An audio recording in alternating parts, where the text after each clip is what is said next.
যেই নাফরমান পুরো এক সপ্তাহ নামাজ পড়ে না, এই নাফরমান 2 রাকাত জুমাও আল্লাহর জন্য পড়ে না। বলে তাহলে কেন পড়ে হুজুর? আমি কই কেন পড়ে? 2 কারণে পড়ে। এক কারণ হইল তার বেরিয়ে কইব, বোন এমন আবু জেহেলের ঘর করি, এই ডাকাইতে কদ্দুর শুক্রবারে পশ্চিম দিকে আসার খায় না, এরুম অজাতের ঘর, এরুম অজাত অসিব্যের ঘর করি, কলজাটা জ্বল্লা গেছে বই। এই শর্মে 2 রাকাত নামাজ পড়তে আছে। নাহলে হে কোনো নামাজ পড়ি না বেড় হইতো, হে বিড়ি খাইয়ে তো কুল পায় না, হে নামাজ পড়ি, হে মুত্যাই তো কুল পায় না। আর 2 নাম্বার কি? 2 নাম্বার কারণ হইল গ্রামবাসী হাঁটতে চলতে কইব, আরে কিতারে তুই কিতারে, আবু জেহেল তো দেখি নাই কিন্তু তোরে দেখতে চিনছি, আবু জেহেল এরম আছে।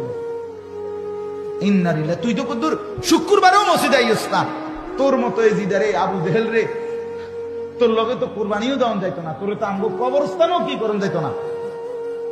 এই শর্মে এই শুক্রবার বুঝেন নাই তো, শুক্রবারের জুমার নামাজ যদি আপনি আল্লাহর জন্য পড়ে থাকেন, আমরা যদি বলেন না আমি হুজুর এই 2 কারণে পড়ি নাই, আল্লাহর জন্য পড়ছি, তাহলে আপনি বলেন আল্লাহর জন্য আসর পড়লেন না কেন? আমারে পরিষ্কার জবাব দাও ভাই। আর নাই তো দ্বিতীয় আরেক কারণ হইতে পারে, কোন শয়তানে, কোন ইবলিস এরে বলে দিছে যে শুধু 2 রাকাত নামাজ পড়লেই জুমার দিন চলে, বাকি যে নামাজ পড়তে কইছে হুজুর রেডি বানাই এখন। নাই তো বিকল্প একটা কারণ কি আপনি বের করেন। এই লোকটা নামাজ না পড়ার কারণ আল্লাহর জন্য যদি পড়তো, আল্লাহ পাক আসরের নামাজে আল্লাহ ফরজ করে নাই, মাগরিব আল্লাহ ফরজ করে নাই, কথা বলেন না কেন? 5 ওয়াক্ত নামাজ আল্লাহ ফরজ করে নাই, পড়ে না কেন? ফজরের নামাজের সময় সমস্যা কি? ফজরের নামাজের সময় অফিস খোলা, ফজরের নামাজের সময় ব্যবসা খোলা, ফজরের নামাজের সময় দোকান খোলা, ফজরের নামাজের সময় সিএনজি খোলা, ফজরের নামাজে শুধু ঘুম। তুমি ঘুমের কাছে হেরে গেলা, তোমার মতো অপদার্থ দিয়া কি কাম হবে? তুমি পৃথিবীর কি করবা? ভাত ছাড়া, খানা ছাড়া, আর হুতা ছাড়া, পেশাব পায়খানা ছাড়া তুমি কামটা করবা? সামান্য ঘুমের কাছে মোমেন হেরে যায় কেন? যার আখেরাত আছে, যার কবর আছে। রাসূলুল্লাহ সাল্লাল্লাহু আলাইহি সাল্লামের হাদিস শুনেন, নবীজি বলছেন পরিষ্কার, ওয়া ইল্লা আসবাহা খাবিসান নফস কাসলানা। নবীজির পরিষ্কার হাদিস, ছেলেরা শোনো, বা লজ্জা যদি থাকে শোনো।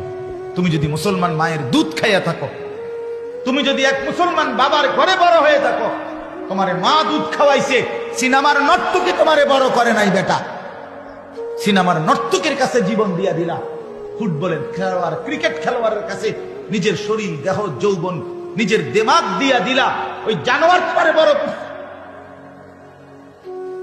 তোমারে তোমার পবিত্র বাপ বড় করছিল, তুমি তোমার বাবের মুখে এভাবে চুনকালি মাখলা কেন?